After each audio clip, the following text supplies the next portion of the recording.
Hi అమ్మా చెప్పవా ఛానల్కు స్వాగతం. ఈ మధ్య కల్కి 2898 ఏడి సినిమా చూసాము. దాని గురించి అనేక రివ్యూల్లో ఎంతోమంది చాలా బాగుందని రాయటంతో ఎంతో ఊహించుకుని వెళ్ళాం. కానీ అంతగా ఊహించుకుని వెళ్ళటం వలన దానికి అనుగుణంగా లేదనే భావన కలిగింది. అయితే నేను ఇక్కడ చెప్తున్న విషయాలు ఆ సినిమాను తక్కువ చేయాలని కానీ, చూసేవారిని తప్పుదోవ పట్టించాలని కానీ, లేకపోతే వ్యూస్ పెంచుకోవాలని మాత్రం కాదు. డబ్బులు పెట్టి ఒక వస్తువును లేదా సేవను కొనుక్కున్నవారు దాని గురించి తమ అభిప్రాయాలను పంచుకోవటంలో తప్పు లేదని అనిపించింది. అందుకే నిజాయితీగా నాకు అనిపించిన విషయాలను ఇక్కడ పంచుకుంటున్నాను.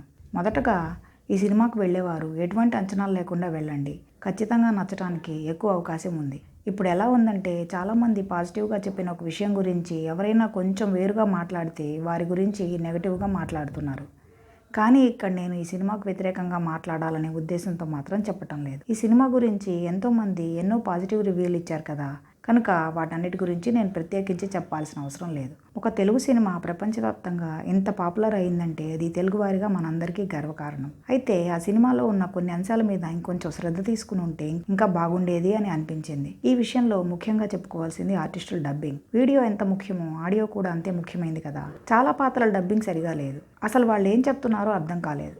పార్ట్ 1లో ఎక్కువ భాగం పోరాట ఘట్టాలే ఉన్నాయి. ఉన్న సంభాషణలు కూడా తక్కువే. ఆ ఉన్న కొంచెం కూడా అర్థం కాకపోతే సినిమా ఎలా అర్థమవుతుంది? మొదటి పార్ట్ కాబట్టి ఎక్కువగా ఫైటింగ్స్తోనే గడిపేశారేమో తెలియదు. రెండో పార్ట్లో ఇంకా బాగుంటుంది అని అంటున్నారు. వేచి చూడాలి. ఎంత ఫిక్షనల్ మూవీ అయినా ప్రస్తుత పరిస్థితులకు అనుగుణంగా డబ్బింగ్ ఉండకపోతే చూసేవారికి బాగుండదు. ఇంకా చెప్పాలంటే గతంలో కూడా టైం ట్రావెల్ మూవీలు కొన్ని వచ్చాయి కదా, వాటిలో కూడా ప్రస్తుత భాష ప్రకారమే భవిష్యత్ భాష ఉంది. కొంతమంది ఈ విషయంపై సోషల్ మీడియాలో తమ అభిప్రాయాలను కామెంట్ల రూపంలో పోస్ట్ చేశారు కూడా. అయితే మరి కొంతమంది అభిమానులు అది ఎప్పుడో భవిష్యత్తులో చాలా ఏళ్ల తర్వాత జరిగేది కాబట్టి అప్పటి తెలుగు ఇట్లాగే ఉంటుందేమో అనే భావనను వ్యక్తం చేశారు. అది నిజమో కాదో తెలియదు. ఒకవేళ అదే నిజం అనుకుంటే పురాణ పాత్రలకి పురాణాల కాలం నాటి భాషను ఎందుకు వాడలేదు? అంటే కృష్ణుడు, అర్జునుడు, అశ్వత్థామ ఈ రోజుల్లో నాటి వాళ్ళు కాదు కదా. కనుక భవిష్యత్తులో భాష ఎలా ఉంటుందో ఎవరికీ తెలియదు. ఒకవేళ ఈ సినిమాలో ఉన్నట్లే ఉంటుంది అని అనుకుందాం. భవిష్యత్తులో అందరికీ అదే అలవాటు అవుతుంది కనుక వారికి వేరుగా అనిపించకపోవచ్చు. కానీ ఇప్పుడున్న వారికి అయితే అది నచ్చే అవకాశం ఉండదు కదా. ఈ డబ్బింగ్ విషయం ఎలా ఉందంటే మంచి రుచికరమైన వంటకాన్ని తింటుంటే దానిలో ఏమైనా రాళ్ళు ఉండి అవి పంటి కింద పడితే ఎలా ఉంటుందో అలా ఉంది.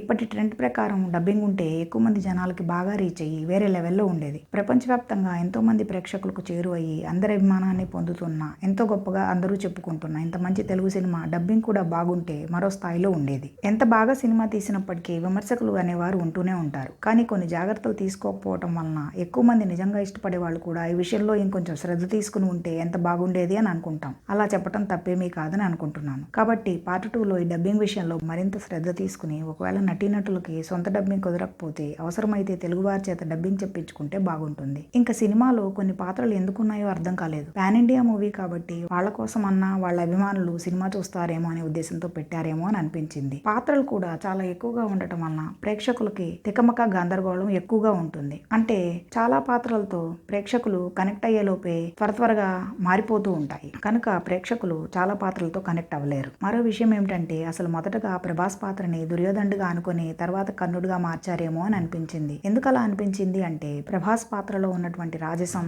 ఎవరిని లెక్క చేయనటువంటి స్వభావం, స్వార్థం, బౌంటీ హంటర్ గా డబ్బు కోసం ఏ పనైనా చేసే తత్వం, దీనిని దుర్యోధనుడి రాజకాంక్షతో పోల్చవచ్చు. ముందు వెనక ఆలోచించకుండా అతను చూపించిన తెగువ దుర్యోధనుడి పాత్రతోనే మ్యాచ్ అవుతున్నాయి. అంటే ఇవన్నీ మహాభారతంలో దుర్యోధనుడిలోనే కనిపిస్తాయి. కర్ణుడైతే అతని ఔదార్యానికి దాన గుణానికి ప్రసిద్ధి చెందాడు. అంటే ఎప్పుడూ ఇచ్చేవాడే కానీ వేరే వారి నుంచి ఆశించినట్లుగా మహాభారతంలో కనిపించదు. ఇంకా ప్రభాస్ కర్ర పట్టుకొని ఫైట్ చేస్తాడు. దాన్ని దుర్యోధనుడి గదకు ప్రతీకగా భావించవచ్చు. కానీ కర్ణుడు విలువిద్యలో ఆరితేరినవాడు కదా. కనుక ప్రభాస్ పాత్రని దుర్యోధనుడు అని అనుకుని దుర్యోధనుడి కంటే కర్ణుడు ఉదాత్తత కలిగిన పాత్ర కాబట్టి దాని కింద మార్చుకున్నారేమో అనిపించింది. లేకపోతే కర్ణుడికి అర్జునుడికి మధ్య పోటీ కానీ యుద్ధం కానీ తీవ్రంగా ఉండేది కాబట్టి కూడా ప్రభాస్ పాత్రని కర్ణుడిగా మార్చి ఉండవచ్చు. అయితే మహాభారతంలో దుర్యోధనుడికి అశ్వత్థామకి మంచి స్నేహమే ఉంది. కురుక్షేత్ర యుద్ధంలో కర్ణుడితో సహా అందరూ చనిపోయిన తర్వాత అశ్వత్థామ దుర్యోధనుడికి ఎంతో సహాయం చేశాడు కూడా. ఇవన్నీ గమనించినప్పుడు ప్రభాస్ పాత్ర అనేది దుర్యోధనుడిగా ఉంటే బాగుండేదేమో అని అనిపించింది. కానీ రచయితలు, దర్శక నిర్మాతల ఉద్దేశం ఏమిటో తెలియదు. అయితే పాత్ర యొక్క స్వభావ తీరుతెన్నులను మరింతగా విశ్లేషించి దానికి తగినట్లు మార్పులు చేర్పులు చేసి ఉంటే ఇంకా బాగుండేదనే భావనతోనే ఇదంతా చెప్పడం జరిగింది తప్ప